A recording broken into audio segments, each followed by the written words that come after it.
So in this video, we're going to install some of these brackets so that we can have a floating shower bench in our shower. We're going to make that shower bench later. It's going to be made out of concrete to match our vanity top, but look for that later in another episode. But with these, we got 4 of these brackets. We're going to go over them in some detail later in the video. But our biggest thing is we want to have them nice and secure inside this wall. So we're going to have to come and remove this stud. We're going to do some reinforcement and tightening everything up because I can get my finger in between some of these. We're also going to add some just so our brackets will be evenly spaced or close to evenly spaced. But like I said, our biggest thing is making sure these things don't move. They're as tight as possible and secure in the wall and nice and level from one to the next. And we're going to put just a little bit of a tip so that water doesn't back up to the wall, so that it'll run free and go into our drain. We're going to start with moving this or removing it, and then we're going to start tightening everything up. We'll get our new studs put in to reinforce all this, and we're going to glue it, nail it, put in some structural screws to hold it all together. And then we're also going to start on the right side because I think that's going to be our hardest one. So for moving from right, we'll probably do the left and then the 2 in the middle. As I start to remove this stud, I realize it's just my luck that it was on a seam. And here in Florida, you have to put your fasteners at least every 3 inches on the perimeter of your sheeting. So that worked out to somewhere about 48 to 50 nails in this one 70-inch stud.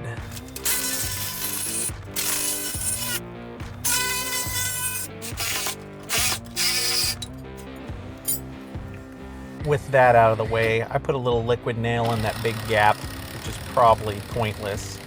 However, I still did it. And then I installed 3 number 14 6-inch lag screws to connect this stud pack together.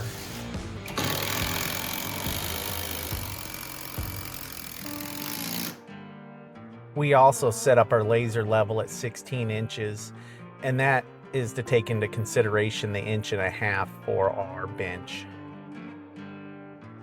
I take the width of my back wall and divide it in half to find my middle, put me at 26 3/4 inch. I'm just gonna put our middle as close as I can, so if I add 1 stud to this one, it'll put my right side right in the middle, so if I add 2 more, it'll evenly space my 2 brackets in the middle. I went ahead and cut my 3 studs for underneath this window for our center stud pack for our 2 brackets that go there. We're just gonna put a couple of nails in it and use a little bit of adhesive, some liquid nail in between them and on the spines to connect them to our sheeting on the outside of our house.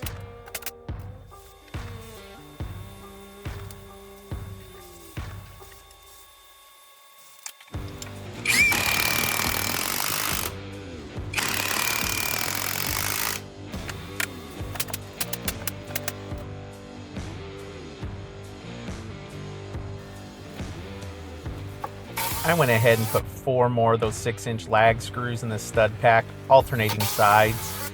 And this is where that laser level let me know where not to put them so I don't get them in the way of where our bracket hardware is going to be. And the final step for this center stud pack is to tie it into our windowsill.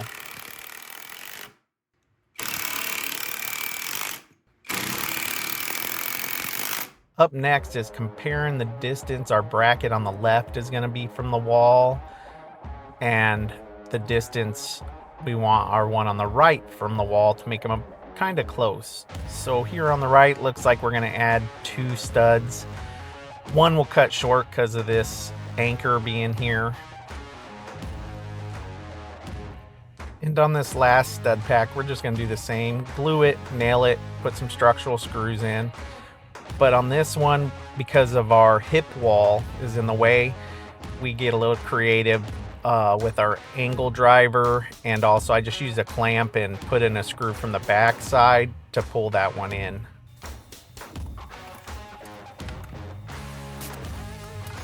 And if you're liking this video, go ahead and give a subscribe because we got more coming with this master bathroom remodel we're doing.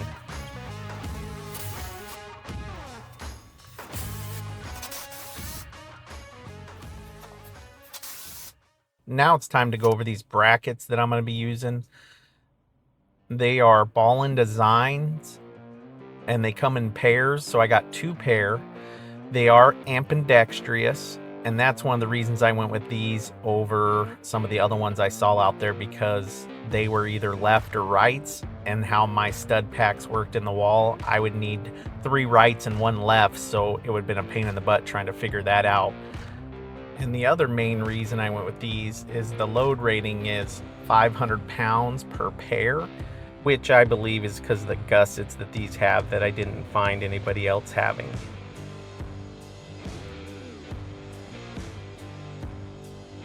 They do come with a pack of hardware where they have a little bubble level and 12 screws and 12 concrete anchors. I'm just going to go ahead and throw the concrete anchors. I don't need them, and I don't like those types. And I'll be honest, I didn't buy these brackets for the hardware they came with. I bought them for the brackets themselves.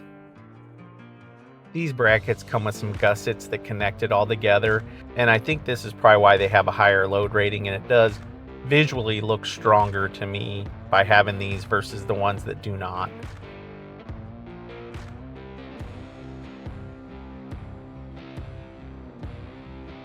The hardware these brackets come with are tapered and sits down in these chamfered holes. It's about 1 3/4 inch, so it fit into a stud very nicely.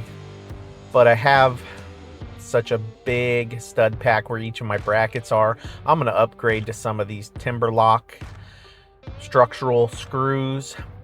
I have some left over from another project.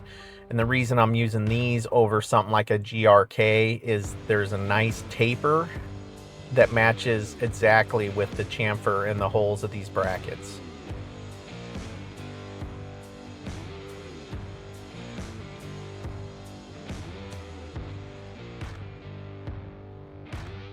Here's a direct comparison of the two. You can see how much the GRK wiggles inside that hole, where these TimberLOKs don't budge. I did also modify my 2 middle brackets where I could put a 3/8 inch bolt all the way through both of them and sandwich it around that stud pack I have in the middle. Hindsight being what it is, I should have just stuck with the TimberLOKs and called it good. They would have been more than adequate. I went ahead and put a link in the description in case you'd like some more information on these brackets.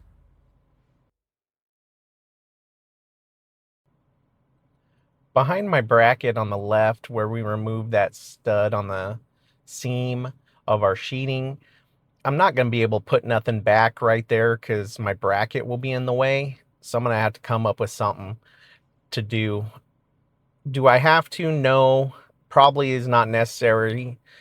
But I did cut a piece of plywood that'll fit right behind the bracket, and it'll cover both sides of that seam.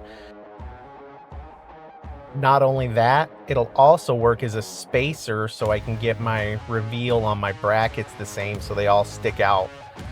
So we'll put that in last, but we'll use it as our spacer as we install these brackets. Starting with our bracket on the right, we're starting there just because it is going to be the more difficult one to install, being that our hip wall's in the way. So if we get this one right where we want it, we can line all the others up off of this one.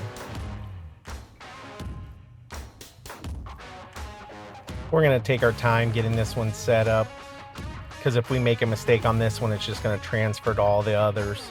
So we're going to get our height correct, and then we're just going to push this front end down a little bit so we get a slope so our water runs away from the wall.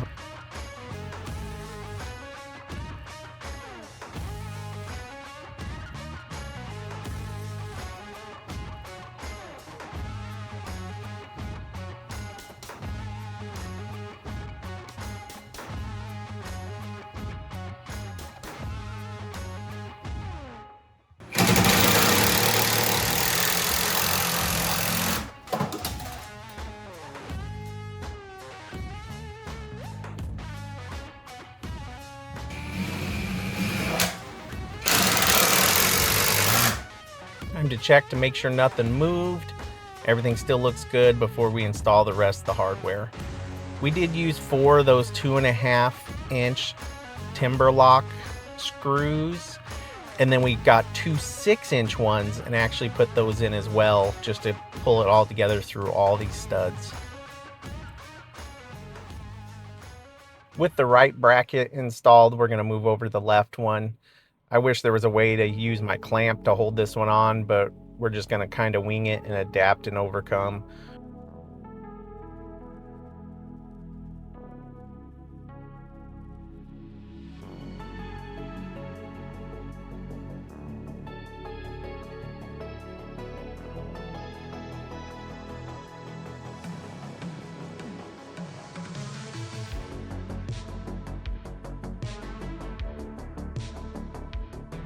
With the back of the bracket where we want it, we'll go ahead and tighten our screw down, and then we'll start figuring out the front. Looks like the front of this one on the left needs to go up just a little bit. I think that might have been a little too much. We'll try that again.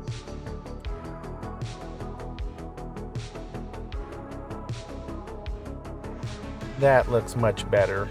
We'll go ahead and put a couple more screws in it to hold it there.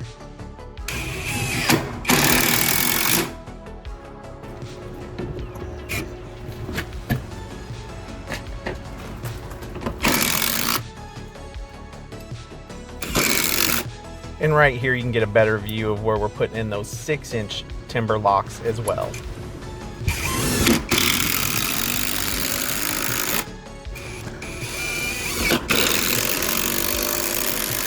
With those 2 brackets looking good, we're going to go ahead and move on to our middle 2.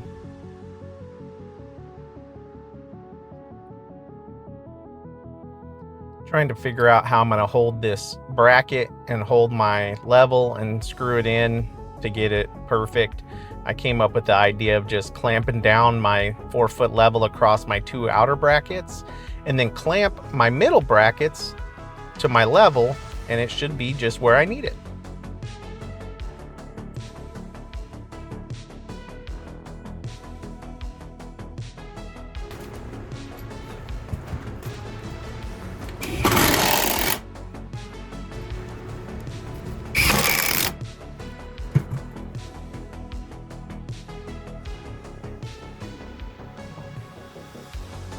One thing I thought of after this is I probably should have got a second straight edge or something and clamped it to the front of these brackets so that they would all be the same.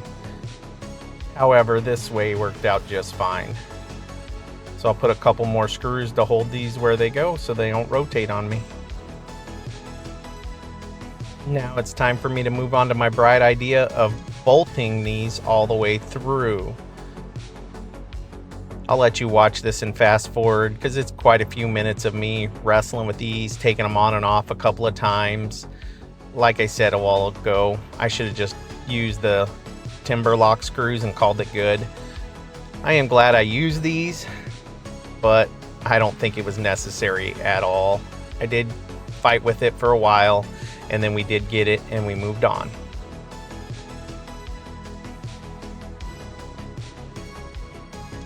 With it all finally bolted and screwed down, the back side was perfect. This front side, this one right here, was just shy of a 1/16 off. As you can see, they flex just a hair, so I think once we put our concrete bench on it, they'll all line up perfect. The last couple of things to finish up is we're going to install that piece of plywood with some Type Bond 3 and some 3/4 inch brad nails just to go over where that seam is. And then we're going to install one more stud underneath here, just so where you have something to screw our backer board into, really, and for our insulation. That all complete. Now all there is some full dancing on top of them.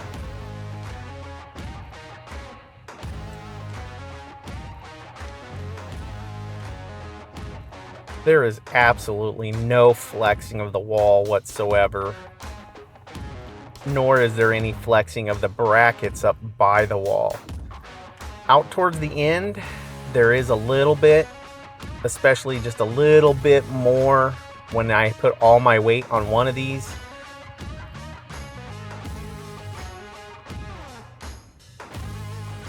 And now that's it. Stay tuned for some more episodes on our master bathroom remodel.